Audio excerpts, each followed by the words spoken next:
Boa noite, tudo bem com você? Muito feliz de participar deste momento de comunhão juntamente com você e com a sua família.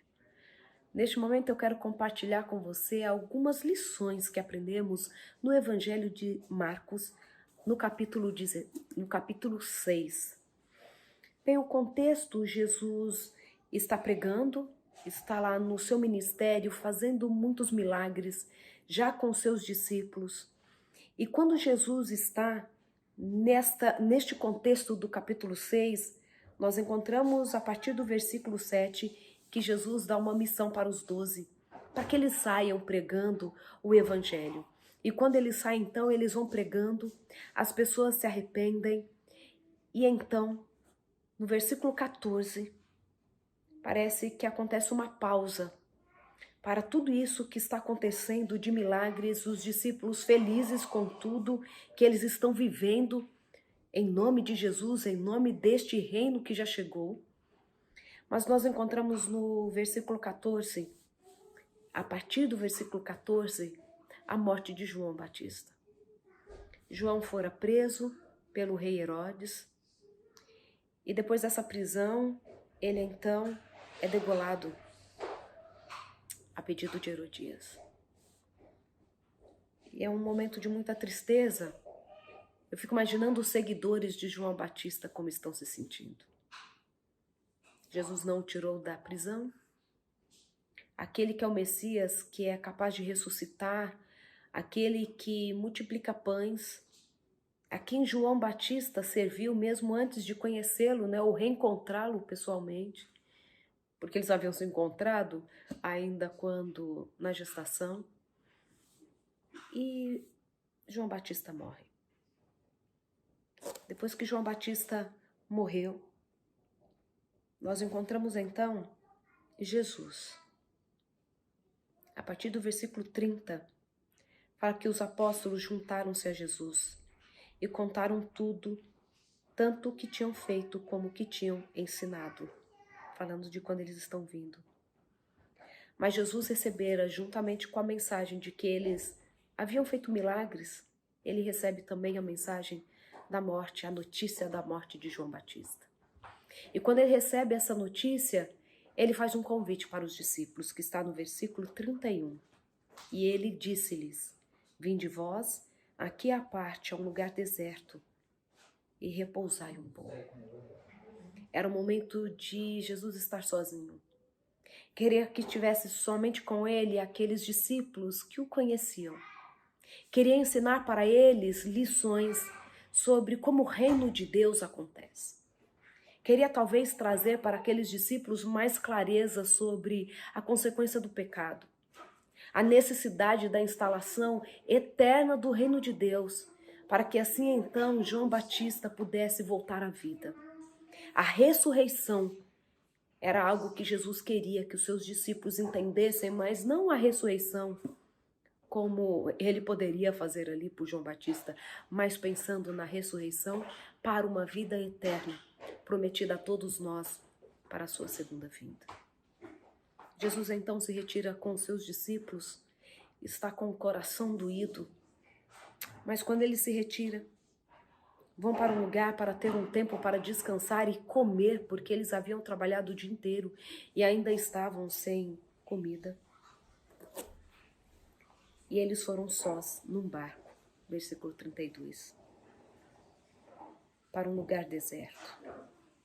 E a multidão viu-os partir e muitos o conheceram e correram para lá a pé de todas as cidades e ali chegaram primeiro do que eles e aproximavam-se dele. Jesus estava triste. Estava passando por uma grande perda, entrara no luto.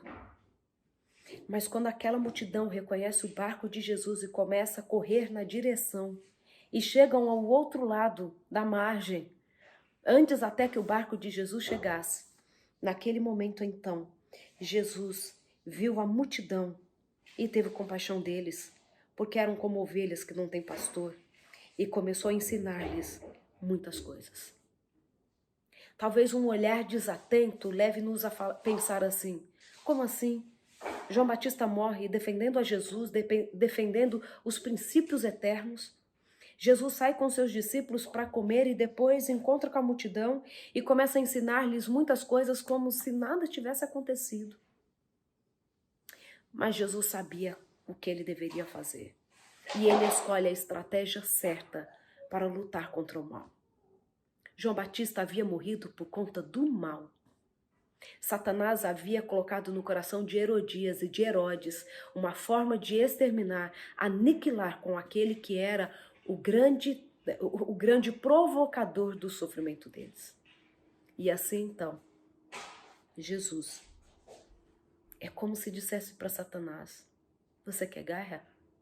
Vai ter guerra. Você sabe como eu te venço? Trabalhando. Jesus, no meio do seu sofrimento, no meio da grande perda, no meio daquela crise, sabia como vencer Satanás. A gente vence o mal trabalhando para o reino de Deus. Eu não vejo Jesus dizendo assim: então vamos deixar tudo de lado. Sim, quis ficar um pouco a sós, mas ele volta falando assim: a morte de João Batista não foi em vão.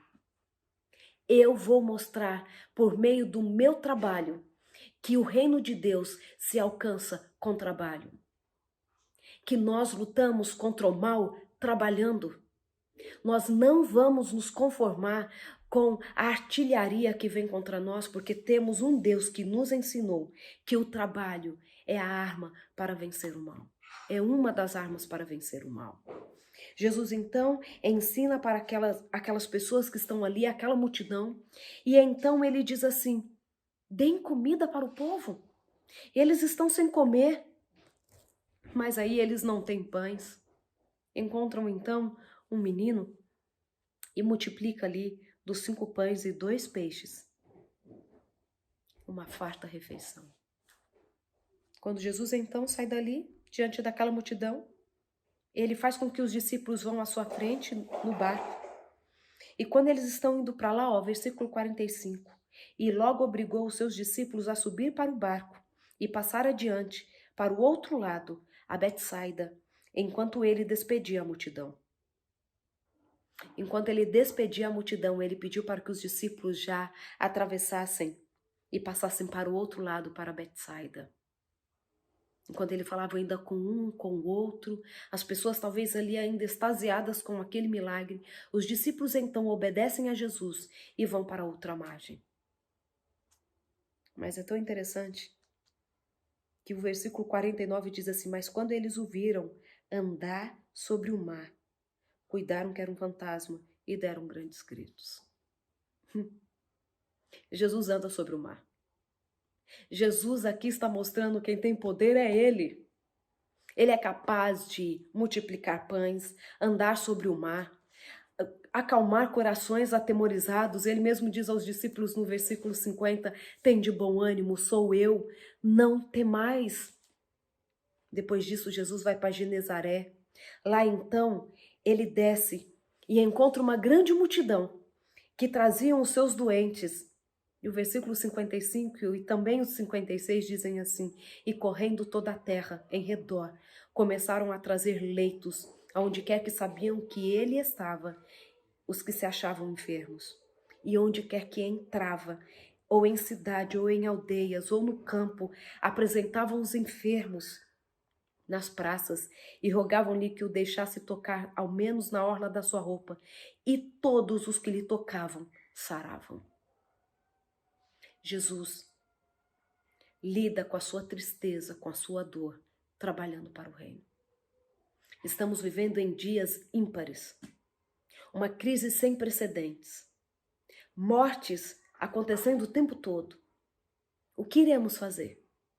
Vamos nos paralisar, deixar que o mal vença, ou vamos fazer como Jesus, levantar, trabalhar para o reino de Deus?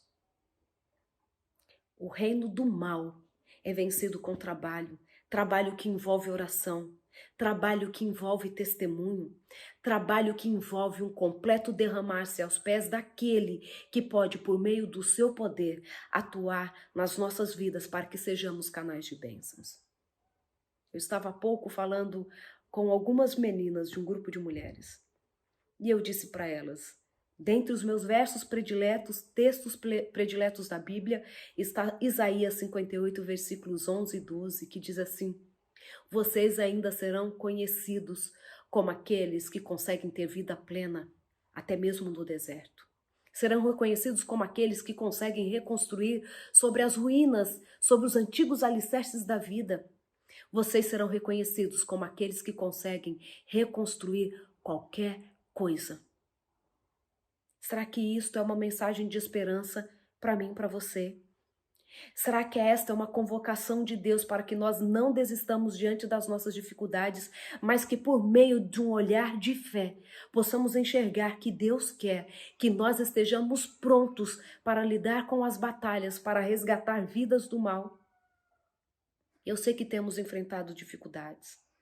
Podem ser dificuldades emocionais, dificuldades financeiras, perdas estão acontecendo em todos os lugares, mas por favor, Jesus, no meio de uma grande perda, de alguém que preparou o caminho para que o ministério dele fosse viável, possível, anunciado, ele responde dizendo assim: eu vou trabalhar. Sabe, queridos, no reino de Deus todos nós nascemos como missionários. E a vida de um missionário é uma vida de missão, é uma vida de ação.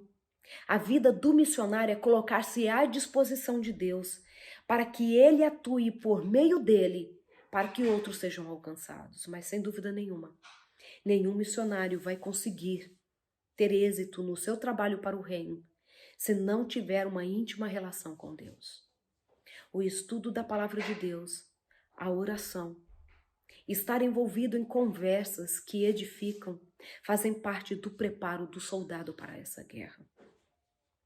Jesus sai dali e vai enfrentar ainda os fariseus.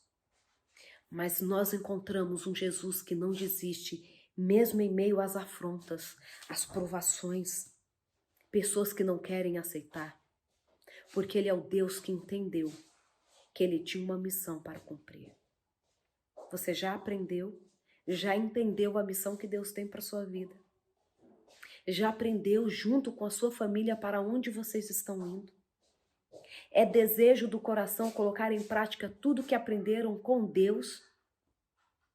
Sabe, a boa nova que chegou para nós não pode ficar escondida. Você que é professor, os seus alunos lá na escola precisam saber que nós, apesar da dificuldade, estamos muito felizes, porque um Deus está se aproximando.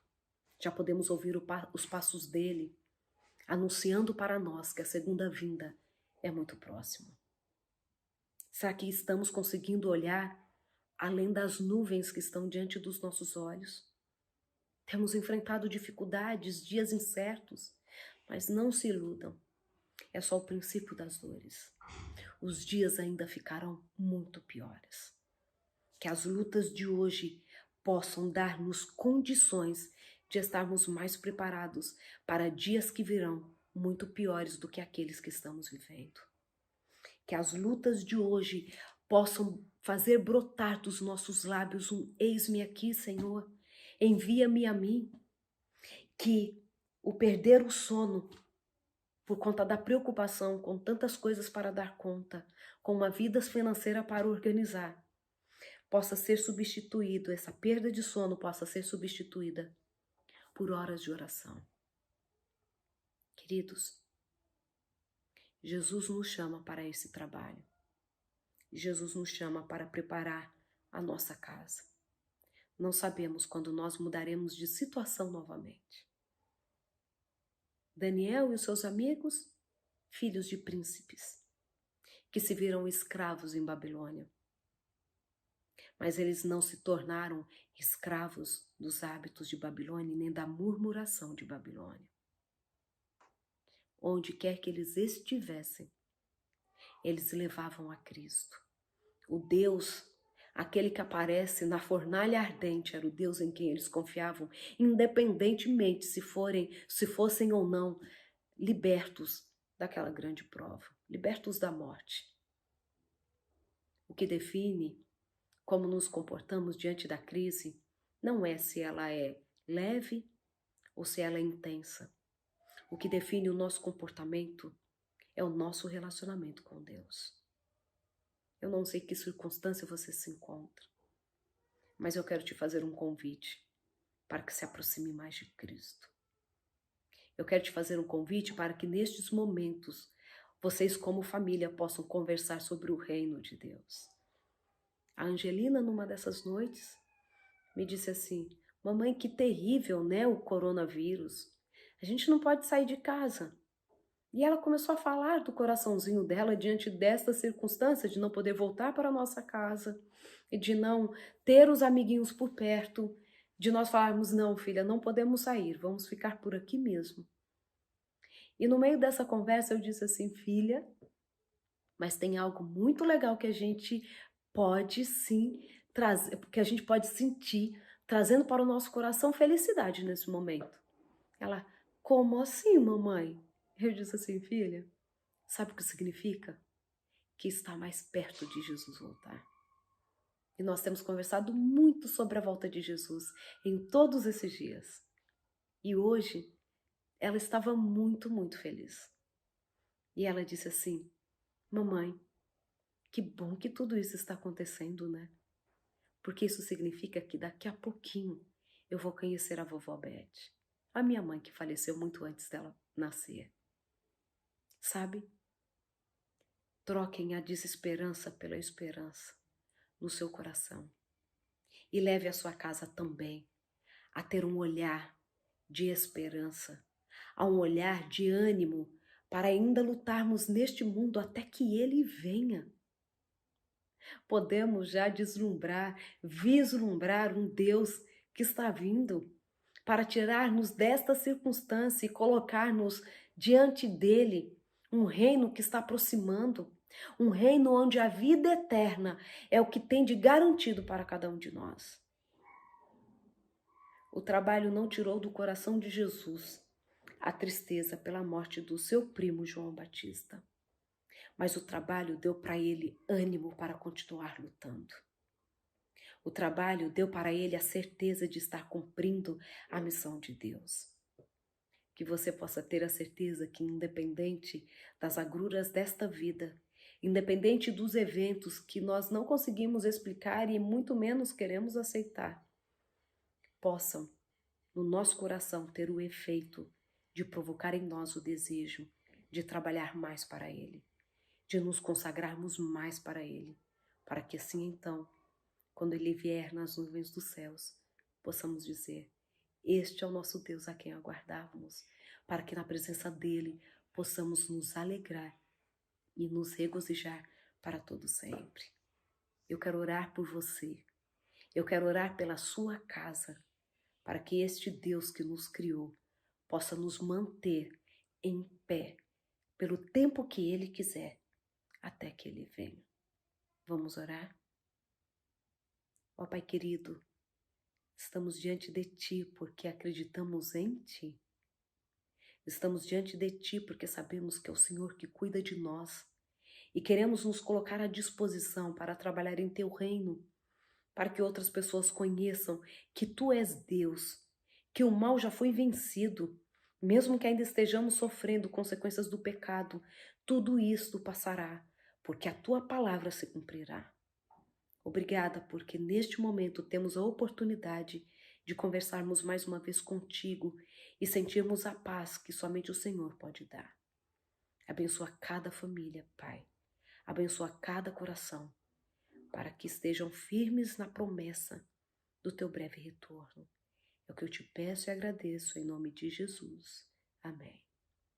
Que Jesus te abençoe, que Ele te guarde do mal, que Ele possa fazer com que o Espírito Santo seja derramado sobre a tua casa, para que assim então todos nós estejamos prontos para o trabalho e, sobretudo, para o breve retorno dele. Deus abençoe.